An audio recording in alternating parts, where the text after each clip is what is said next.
Welcome to the Pasco County Schools Active Threat Plan e-learning course. I am Lieutenant Troy Ferguson with the Pasco Sheriff's Office. I serve as the School Safety Director and oversee the School Resource Officer program. I will be your guide throughout this training.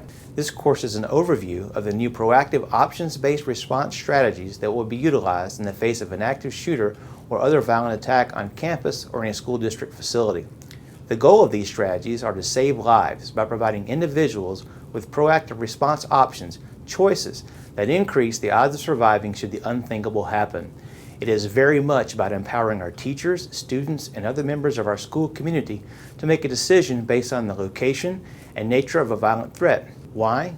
Because teachers establish the first line of school safety, because they have the most direct contact with students. According to the FBI's 2014 report on active shooter incidents, 69% of incidents lasted less than 5 minutes. Consequently, 60% ended prior to police arrival.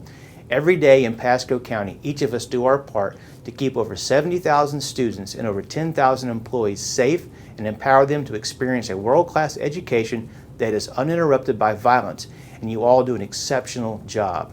We already know law enforcement officers are trained and ready whenever an active shooter or a violent attack occurs at a school. But what about the people inside? The Active Threat Plan is presented in a way to help you remember the important choices you may decide to use to stay safe. They are the ABCs of surviving an active threat. You will learn about actions you can take to reduce injuries and save lives. Should you find yourself in danger, the Active Threat Plan will leave you with 3 main choices. You may choose to evacuate, to lock down, or you may be left with no other choice but to defend yourself.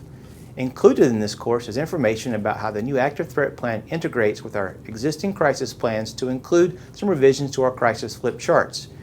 Each module concludes with some test questions reflecting on what you have just learned.